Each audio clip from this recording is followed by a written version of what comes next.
The fans were ready to buy. The demand was overwhelming.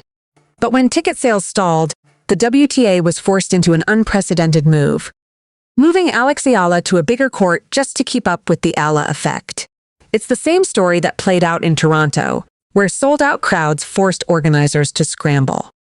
Now Cincinnati is learning the same lesson. When Eala plays, the rules change. The Lindner Family Tennis Center had just undergone a stunning $260 million transformation. The facility had doubled in size to 40 acres, with a new 2,300-seat sunken stadium and a state-of-the-art player clubhouse. But even with all that extra capacity, tournament organizers found themselves facing the same challenge that had overwhelmed Toronto: how to accommodate the Filipino wave. And the demand started before Eala even stepped on court.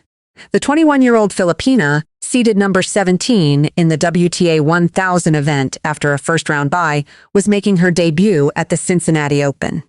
Her opening match against Elena Gabriela Ruz was scheduled for one of the outer courts, a 4,000-capacity venue that organizers assumed would be sufficient.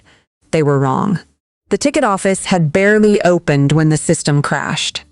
Filipino fans from across the country, some driving 8 hours from Toronto, others planning college reunions, began flooding the ticket office.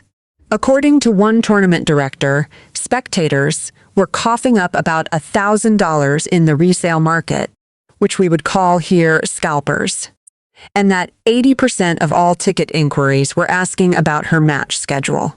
In a tournament featuring Grand Slam champions and the world's best players, Aryna Sabalenka, Elena Rybakina, Coco Gauff, and Iga Swiatek, it was the 21-year-old from Quezon City who was driving the market. The scenes in Cincinnati mirrored what had happened in Toronto just weeks earlier. There, Eala's matches had sold out in 30 minutes, forcing organizers to move her to center court. The National Bank Open shattered attendance records with over 215,000 fans packing Sobeys Stadium, driven largely by the Eala effect that had turned the Canadian tournament into a Filipino homecoming. Tournament director Carl Hale described the response as just unprecedented. The demand in Cincinnati was no different. When Eala stepped onto the court for her first match, the stadium was packed with Philippine flags. "The chants of Laban, Alex!" echoed through the stands with a ferocity that had become the signature of the Eala Mania phenomenon. Even before she had played a point, the 21-year-old had turned the Ohio tournament into a homecoming. What would you do if a player ranked outside the top 5 could fill a stadium that the world's best couldn't? For the Cincinnati Open organizers, the answer was becoming clear. They would ride the Filipino wave. They would move Eala's match to the biggest court, and they would hope that the Eala effect could save a tournament that seemed to be losing its way. Because when Alex Eala plays, even Cincinnati can feel like Manila. The 4,000-capacity court was supposed to be enough. The tournament organizers had planned for a standard second-round match. But when the ticket office crashed and the resale market hit $1,000, they knew they had a problem. And it had a name: Alex Eala. "We had to move her," a tournament source confirmed. The decision to shift the Filipina sensation to a larger venue was swift and decisive. Eala's second-round match against Elena Gabriela Ruz had been scheduled for one of the outer courts. The 4,000-capacity venue seemed adequate for a player who, after all, was still outside the top 5 in the world rankings. But the demand told a different story. According to one tournament director, 80% of all ticket inquiries were asking about Eala's match schedule. Spectators were paying upwards of $1,000 on the resale market just to secure a seat. The Filipino community, which had turned Toronto's Sobeys Stadium into Little Manila with over 215,000 fans packed into the stands, had followed their hero to Ohio. The scenes were a replay of what had happened in Toronto. There, tickets for Eala's matches had sold out in 30 minutes, forcing organizers to move her to center court.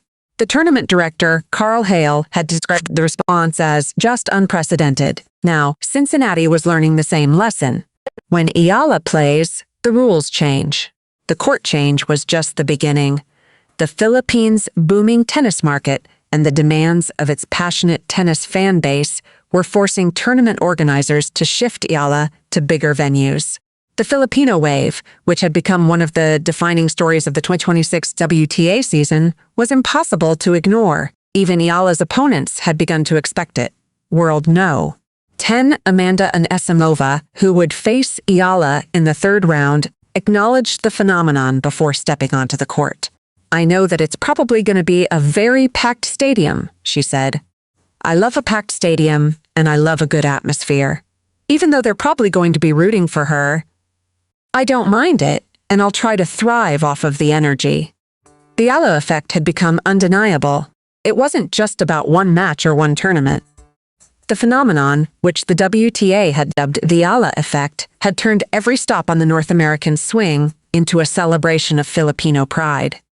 From Washington to Toronto to Cincinnati, the flags and chants had followed the 21-year-old from Quezon City, and tournament organizers had been forced to adapt.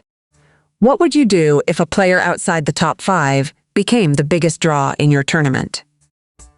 For the Cincinnati Open organizers, the answer was simple.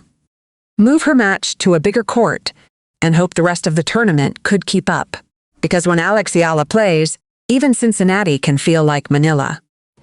The Lindner Family Tennis Center had been transformed. The crowd that had been described as incredible by Eala herself had turned the Ohio venue into something that felt like Manila. And the players on court could feel it. "I haven't played her before. She's been having such an incredible season, incredible year. Very great player with a lot of fans." Amanda Anisimova's words before the match captured the reality that every Eala opponent now faces. The 21-year-old Filipina had turned tennis tournaments into cultural events, and the world number 10 knew exactly what she was walking into. "I love a packed stadium, and I love a good atmosphere," Anisimova said. "I'm sure it will be a great match, even though they will probably going to be rooting more for her end. But I don't mind it, and I'll try to thrive off of the energy."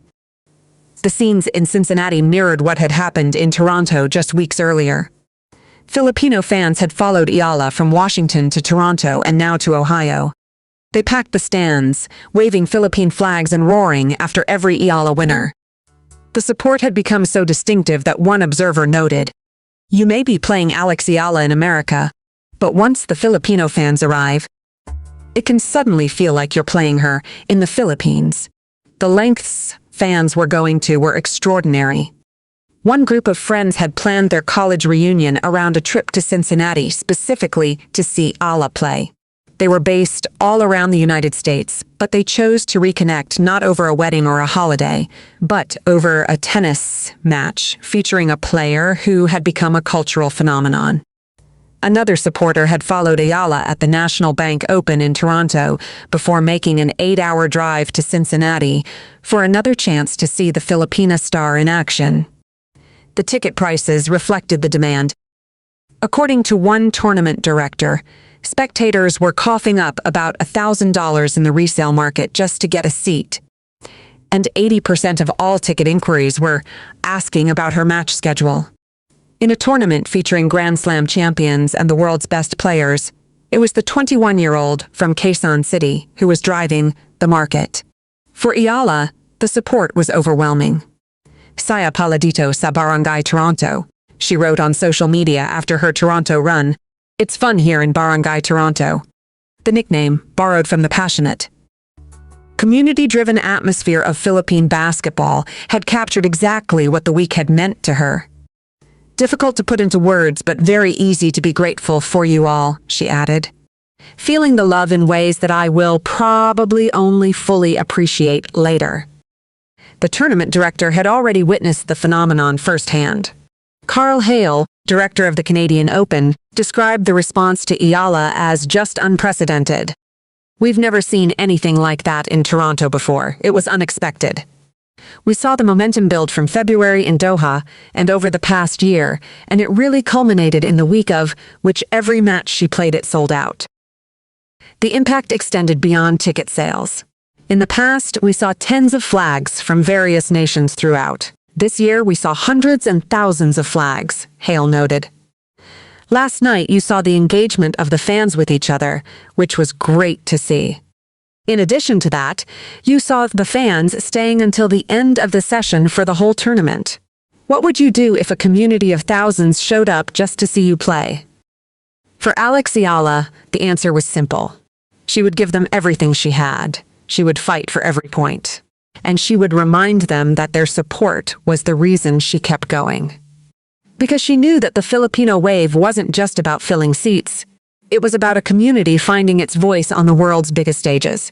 And that voice was only getting louder. Ton. From the moment Alex Eala stepped onto the court at the Lindner Family Tennis Center, something extraordinary happened. The stadium transformed. Philippine flags filled every section, the chants of "Alex" echoed through the stands, and the energy turned an Ohio venue into what felt like Manila. For Amanda Anisimova, the world no. 10 and an American playing on home soil, the reality was clear. She was about to face a crowd that would overwhelmingly be against her. I haven't played her before. She's been having such an incredible season, incredible year. Very great player with a lot of fans, Anisimova said ahead of their third-round clash. I know that it's probably going to be a very packed stadium. I'm sure it will be really fun. The American, who had just advanced to the third round with a 6-2, 6-3 victory over Turkey's Zeynep Sönmez, didn't complain about the prospect of facing a hostile crowd. I love a packed stadium and I love a good atmosphere. I'm sure it will be a great match, even though they will probably be rooting more for her end.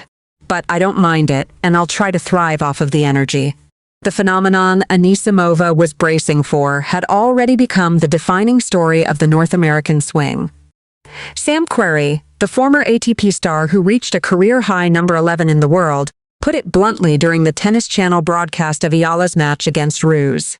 It continues. She is such a superstar, Querrey said. We were talking about this during her match now. Is she the biggest star in tennis right now? I kind of think maybe she is. She's playing like it right now. Querrey pointed to the consistency behind Eala's results and the way she has sustained her level across consecutive events. It's no longer hype.